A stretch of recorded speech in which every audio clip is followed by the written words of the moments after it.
calorimetry. In this video, we'll talk about calorimetry, the technique, what is specific heat, what is bomb calorimetry. So let's get started. The first thing is specific heat. What is specific heat? By definition, specific heat is of a substance is the number of calories required to raise exactly 1 gram of a substance by exactly 1 degree Celsius. So if I have 1 gram of water and I want to increase temperature of 1 gram of water by 1 degree Celsius, the amount of heat that is needed to do this is called as the specific heat capacity. It is given by the abbreviation small c, which stands for specific heat capacity. The units are joules per gram per degree Celsius. Okay, and how do we use this? So whenever we are heating a substance, for example, if I have 1 gram of water in this pan, amount of heat that I need to heat this water or to increase its temperature depends on 3 factors.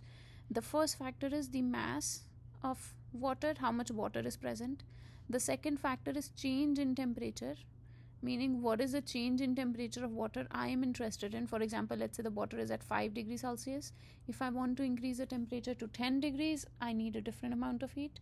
Whereas if I want to increase the temperature to 100 degrees, I would need a different amount of heat, right? So the amount of heat needed depends on change in temperature. And the last thing that it depends on is C, which is the specific heat capacity of water. This specific heat capacity is an internal property. It's an inbuilt intrinsic property of every substance. Different substances have different specific heat capacity. And what is the heat? Can I calculate the amount of heat needed to do this? The answer is yes. It is given by the formula Q is equal to mc delta T. Okay, what is m here? M is the mass of the substance. What is C? Specific heat capacity in joules per gram degree Celsius. And what is delta T? Delta T is a change in temperature. So the formula to remember is Q is equal to mc delta T. In this case, Q, sometimes people also kind of like try to memorize this by saying Q is mcat, because this delta kind of looks like A in the middle, so mcat. So the heat involved in any process depends on 3 factors: the mass of your substance, the change in temperature, and the specific heat capacity. Okay, why do we care about specific heat capacity? So like you can see here, these are different specific heat capacities of different substances. Every substance, every chemical species has its own specific heat capacity. For example, water liquid is 4.184, whereas you can see these are metals: aluminum, chromium, cobalt. These are their specific heat capacities. Okay, how does specific heat capacity help us? For instance, the substances that have low specific heat capacity, like for example, let's say lead here. The specific heat capacity of lead is 0.13. Okay, which means if I want to increase temperature of 1 gram of lead by 1 degree Celsius, we only need 0.13 joules of heat. If I want to increase the temperature of chromium by 1 degree Celsius of 1 gram, we only need 0.45 joules of heat.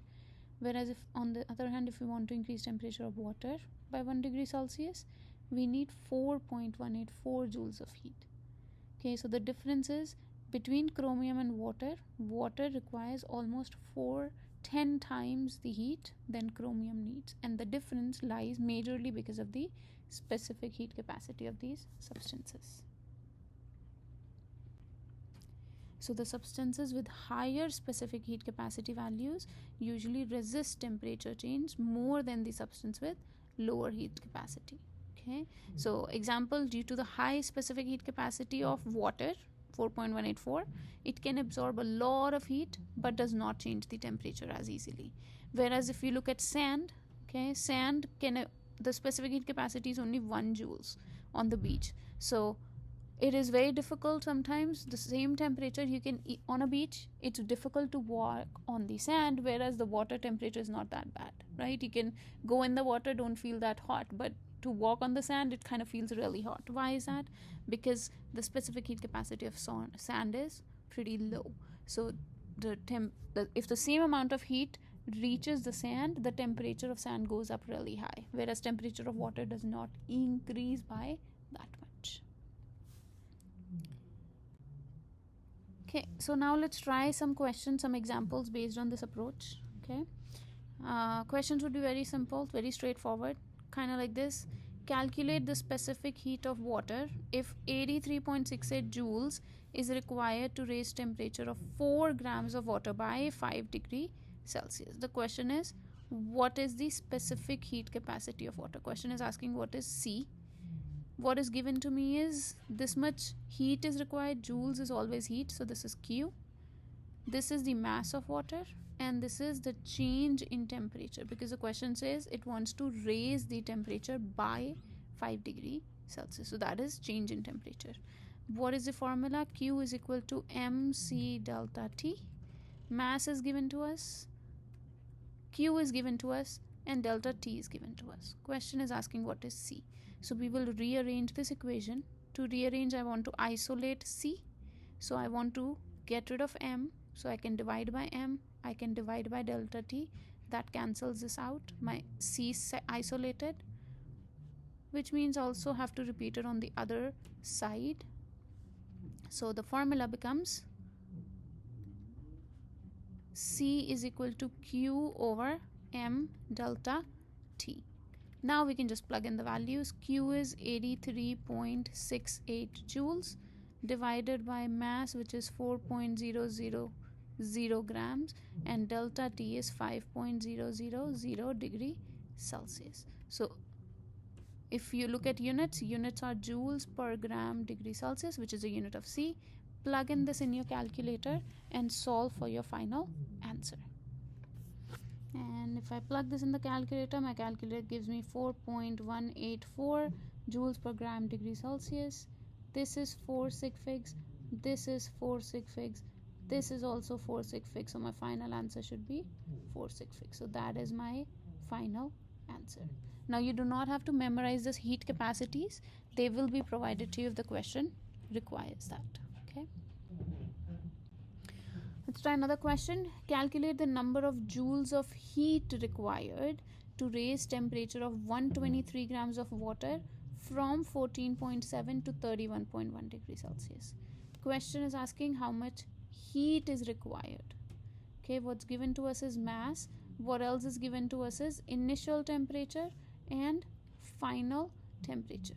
Along with this, what will be provided to you in the question is C of water is 4.184 joules per gram degree Celsius. This will be given to you in the question.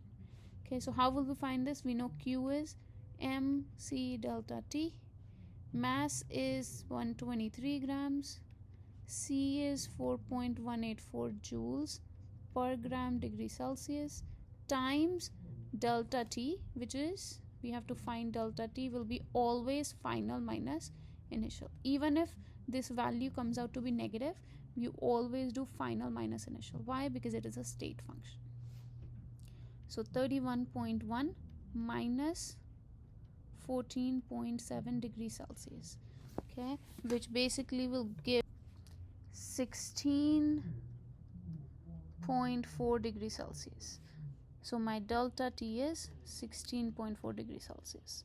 If I plug this, solve for units, degree Celsius gone, gram and gram gone, my final unit is joules, which is exactly what I wanted. So now you plug this into your calculator. 123 times 4.184 times 16.4 gives me 8439.96 something. Now we look at the number of sig figs. This is 1 2 3 1 2 3 4 1 2 3. So my final answer should be least number of sig figs, which is 1 2 and 3. So my answer should stop at 3.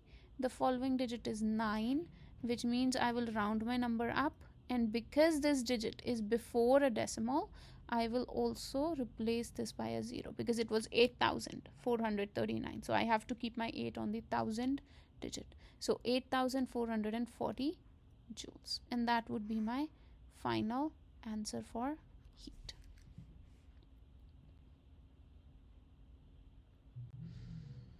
Okay, there are more questions that you guys can try on your own. Okay, so please give them a try, and I'll just go over briefly. I'll not solve for it exactly. Calculate the final temperature. So question is asking what is final temperature after 1485 joules of energy is added to 16.7 grams of water at 23 degrees Celsius.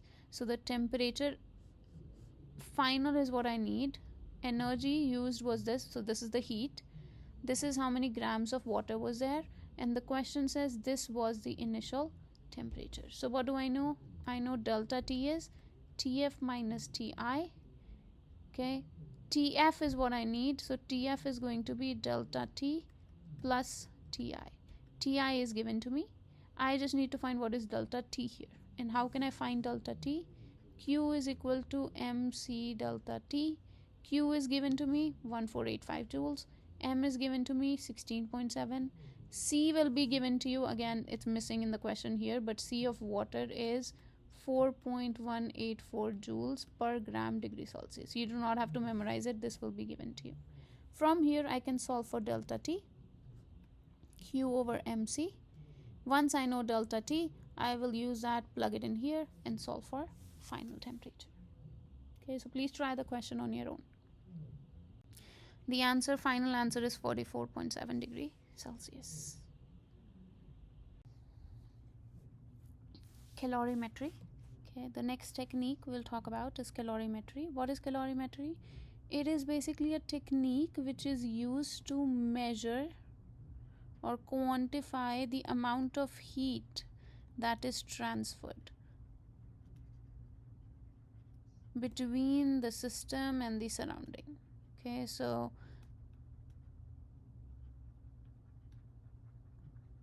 if I want to quantify how much heat is going from the system to the surrounding or from surrounding to the system, we use a technique called calorimetry. For instance, when a piece of hot metal is placed in cold water, what would happen? The metal will cool down and the water will warm up. Why? Because metal will lose heat, and water will gain that heat, right? And these heat, the amount of heat that is lost by the metal is going to be equal to the amount of heat that is gained by water. The amount of heat lost by metal is equal to the amount of heat gained by water. In here we are assuming that nobody else is involved. All the heat is transferred between the surroundings and the system. Nothing is lost anywhere else. So I can write this expression as heat gained by the water, because water is gaining the heat, it would be positive, is equal to the heat lost by the metal, which is negative. Even if we do not know where to put the positive or negative sign, that's completely okay. Mathematically, as long as one of them have a negative sign in front of each other, then that would work out. At least one of these, either the water, Q of water, or Q of metal, one of them should have a negative in front of them. Next, I can expand. What is heat of water? Heat of water is going to be equal to mass of water, right? What is heat? Heat is MC delta T. So because I'm interested in heat of water, that would involve mass of water, C of water times delta T of water, which is equal to Q of metal, which is mass of metal, C of metal, delta T of metal, with, remember, there would be a negative sign in front of it. It is going to be negative MC delta T. For instance, we can solve using this expression, we can solve multiple type of questions. Okay, example like this. A 25 gram sample of metal at 87.7 degrees Celsius is placed in 37.4 grams of water. So this is the metal, mass of metal at 87. So this is the temperature of the metal, the initial temperature of the metal is placed in 37.4 grams of water. So this is the mass of water at 10.3 degrees Celsius, and this is the initial temperature of water. and the final temperature of the system is 15.4 degrees Celsius. So this is the final temperature for both metal or water. Either or, they both reach 15.4 degrees Celsius. Calculate the specific heat capacity of metal. That is what the question is asking. And again, what is given to you in the question is that C of water is 4.184 joules per gram degree Celsius. That information is always provided to you. Okay, so what did we do here? To understand, we took a piece of metal which is at a high temperature, we put it into water which was at low temperature. What would happen? The metal will lose the heat. Because it's losing the heat, the sign is negative, and all that heat lost by the metal is equal to heat gained by water, so it is positive. What is heat of metal? It is going to be negative M of metal, C of metal, delta T of metal, which is equal to heat gained by water, so M of water, C of water, delta T of water. And the question is asking solve for C, which is basically I need to solve for C of the metal. So I should isolate C. How can we isolate C from here? If I divide this by negative M mass of metal and delta T of metal, these would cancel out, these would cancel out, and negative would cancel out. So I would do the same thing here. This would be negative M of metal, delta T of metal. So eventually I can say that C of my metal is mass negative mass of water, C of water, delta T of water, divided by mass of metal, delta T of metal. We know mass of water is how much? The question said 37.4 grams. C of water is 4.184 joules per gram degree Celsius times delta T of water. What is change in temperature of water? Delta T of water was final is 15.4 minus 10.3 degree Celsius. That would be our change in temperature for water, which is equal to 5.1 degree Celsius. So 5.1 degree Celsius divided by mass of metal is given to us is 25.0 grams. Change in temperature of metal is what I need. Again, final for metal is 15.4, but initial is given to us as 87.7 degree Celsius. So if I take the difference of that, that gives me negative 72.3 degree Celsius. So the metal went down by 72. So I would put negative 72.3 degree Celsius. If we multiply all these, grams and grams is gone. Degree Celsius is gone. Oh no, sorry, wait. This degree Celsius is not gone. Okay.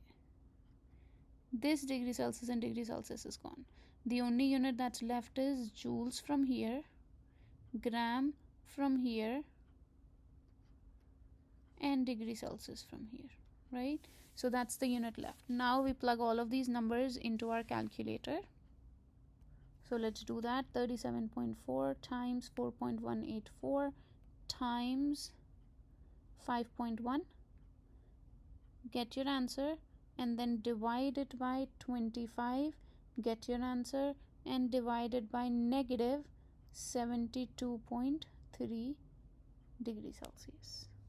Okay, that gives me positive 0.4415. Remember there was a negative sign here. Okay, so this negative and this negative cancels each other out, so it becomes positive 0.4115. This is 3 sig figs, this is 2 sig figs, so my final answer should be least, which means I have to reduce it to 2, so it would be 0.44 joules per gram degree Celsius. That would be C of the metal. So whatever the question is about calorimetry, your answer always lies in one equation, which is the Q of your calorimeter, which can be water if your calorimeter is water, Q of your calorimeter is equal to negative Q of whatever is happening on the other side. If it's a metal piece. If it's a reaction, then you write a reaction.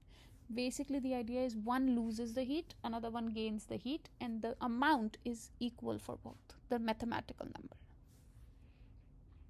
So whenever it's a question about one loses the heat, the other one gains, always use this equation. That is it.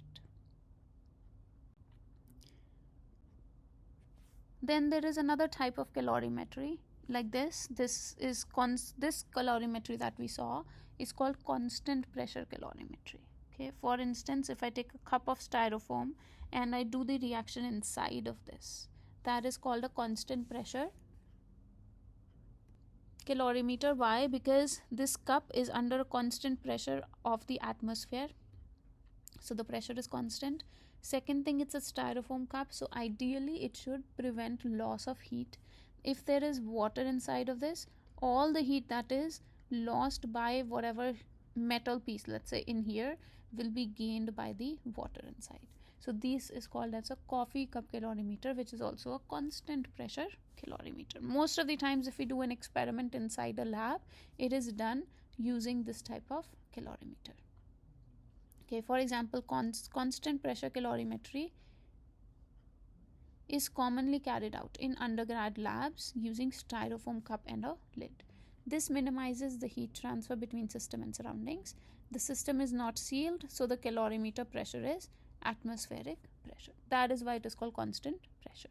This type of system makes it easy to measure the heat for any heat transfer that can happen in aqueous solution. For example, if I'm doing my chemical reaction inside of this, that is how much I can measure how much heat is involved in that process. Why? Because the heat lost by this system will be gained by the solution or the water around in the calorimeter. So the approach is still the same. In this case, the Q of water, which is the water inside of the cup, is equal to the heat lost by the reaction with a negative sign, and this is also equal to the enthalpy of the reaction, because remember what is enthalpy? When a reaction is done at constant pressure, the enthalpy of the reaction is equal to the heat change. Okay, so again, Q of water can also be replaced by Q calorimeter, because sometimes instead of water you could put something else in the calorimeter. So the idea is one loses, the other one gains the heat. Example, let's try some questions based on this approach. So the question says 25 ml of a strong acid are added to 25 ml of a strong base in a coffee cup calorimeter. The solution temperature rises from 20 degrees Celsius to 25 degrees Celsius. The specific heat of water is 4.184 joules per gram degree Celsius. Assume that the density of water and the acid and base solutions are 1 gram per ml. Calculate the enthalpy change for this reaction. Question is asking what is delta H for this reaction. What did we do? Let's look at it again. This is a coffee cup calorimeter.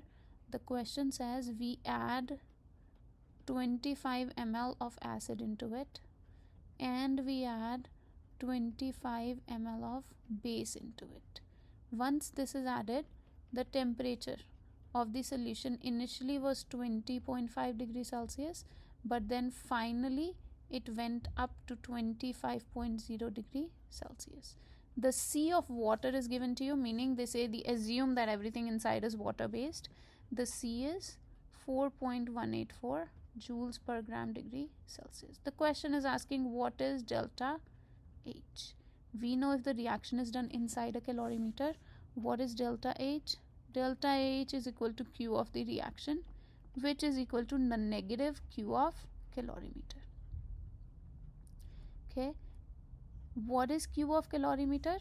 Remember, Q of calorimeter is always going to be Q of water. In this case, everything's inside is a solution, water based, so we'll assume it's water. And what is that? That is going to be M of water times C of water times delta T of water. Do I know C of water? Yes, given to me right here, 4.184. Do I know delta T of water? Yes, I can find it.